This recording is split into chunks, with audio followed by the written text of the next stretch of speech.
Assalamualaikum warahmatullahi wabarakatuh. Alhamdulillahirrahmanirrahim. Wassalatu wassalamu ala asyrafil anbiya'i wal mursalin wa ala alihi washabihi ajma'in.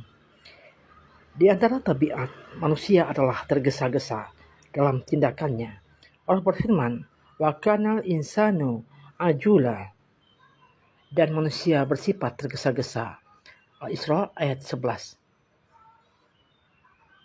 Dan Rasulullah bersabda, "At-ta'anni minallahi wal ajalatu minasyaitan." Pelan-pelan adalah dari Allah dan tergesa-gesa adalah dari setan. Dalam sholat jamaah, sering orang menyaksikan di kanan kirinya banyak orang yang mendahului imam dalam ruku, sujud, takbir, perpindahan, bahkan mendahului salam imam. Mungkin dengan tak disadari, hal itu juga terjadi pada diri kita sendiri. Perbuatan yang barangkali dianggap persoalan remeh atau sepele oleh sebagian besar umat Islam itu oleh Rasulullah diperingatkan dan diancam secara keras dalam sabdanya yang diriwayatkan oleh Bukhari, "Ama yahsyallazi yarfa'u ra'sahu qablal imami an yuhawwilallahu ra'sahu ra'sa himar." Tidakkah takut orang yang mengangkat kepalanya sebelum imam, bahwa Allah akan mengubah kepalanya menjadi kepala keledai? Masya Allah. Jika saja orang yang hendak melakukan sholat dituntut untuk mendatanginya dengan tenang, bagaimana pula halnya dengan sholat itu sendiri? Tetapi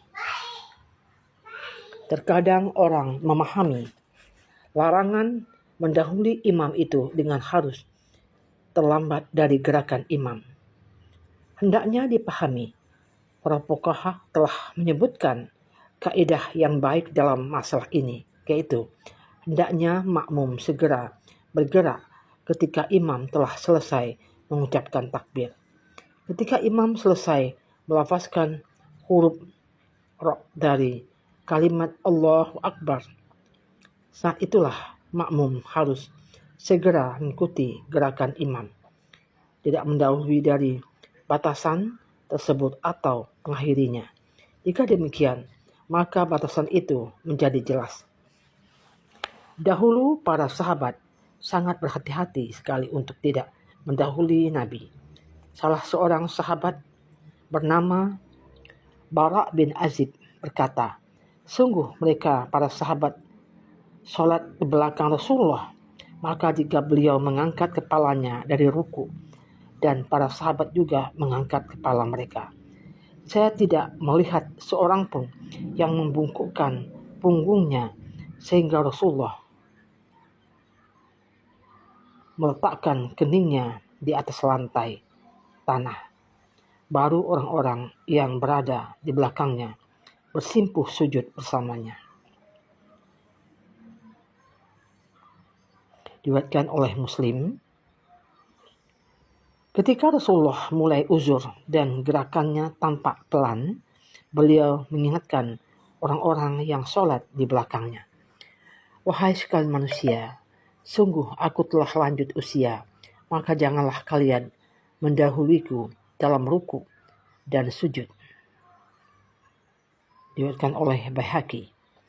Dalam sholatnya, imam hendaknya melakukan sunnah dalam takbir, yaitu sebagaimana disebutkan dalam hadis Abu Hurairah.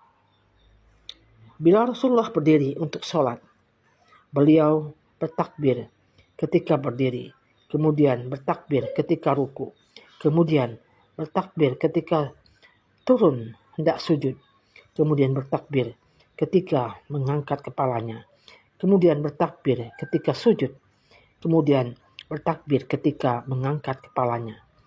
Demikian beliau lakukan dalam semua sholatnya sampai selesai, dan bertakbir ketika bangkit dari 2 rakaat setelah duduk tasyahud pertama.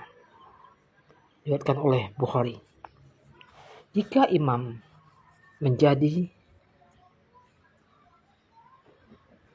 takbirnya bersama dan beriringan dengan gerakannya, sedang makmum memperhatikan ketentuan dan cara mengikutinya imam. Cara mengikuti imam sebagaimana disebutkan yang baru kita jelaskan tadi, maka jumlah dalam sholat tersebut menjadi sempurna.